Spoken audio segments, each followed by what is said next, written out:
എല്ലാവർക്കും ഡ്രാമ റിവ്യൂവിലെ പുതിയൊരു എപ്പിസോഡിലേക്ക് സ്വാഗതം. ഇന്നൊരു ചൈനീസ് ഡ്രാമയുടെ റിവ്യൂ ആണ് പറയുന്നത്.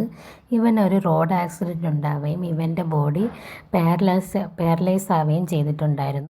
ഇവന് ഒട്ടും തന്നെ നടക്കാൻ പറ്റുന്നുണ്ടായിരുന്നില്ല. അങ്ങനെ ട്രീറ്റ്മെൻറ്റുകളൊക്കെ കഴിഞ്ഞ് അവൻ വീട്ടിൽ വരുന്നുണ്ടെങ്കിലും അവൻ ഒരുപാട് സ്ട്രഗിൾ ചെയ്യുന്നുണ്ടായിരുന്നു. അവൻ ഫിസിയോതെറാപ്പിയൊക്കെ നല്ല രീതിയിൽ അറ്റൻഡ് ചെയ്യുകയും ഡോക്ടർ പറയുന്നത് പോലെ എല്ലാം കേൾക്കുകയും ഒക്കെ ചെയ്യുന്നുണ്ടായിരുന്നു.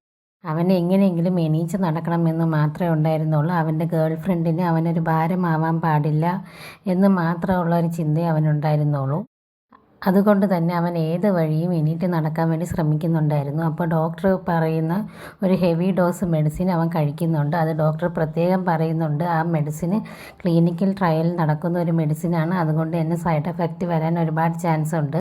റിസ്ക് എടുക്കണ്ട എന്നൊക്കെ ഡോക്ടർ പറയുന്നുണ്ടെങ്കിലും അവൻ അതൊന്നും കേൾക്കാൻ തയ്യാറാവാതെ ആ മെഡിസിൻ എടുക്കാൻ തയ്യാറാവുന്നുണ്ട്.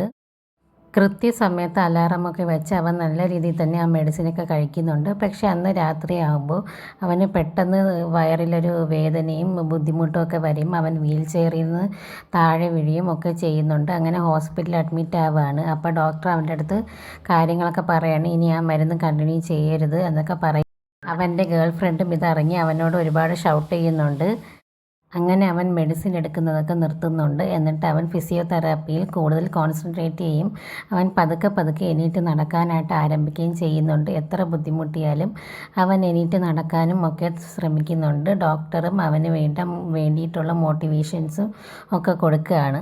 അവൻ എങ്ങനെയെങ്കിലും എണീറ്റ് നടക്കണം എന്നുള്ള ഉദ്ദേശം കൊണ്ട് തന്നെ എത്ര വേദന സഹിച്ചാലും അവൻ അതൊന്നും കാര്യമാക്കാതെ അവൻ നടക്കാൻ ശ്രമിക്കുന്നുണ്ട്. അടുത്തൊരു വീഡിയോ ആയിട്ട് ഞാൻ വീണ്ടും വരുന്നതായിരിക്കും. താങ്ക്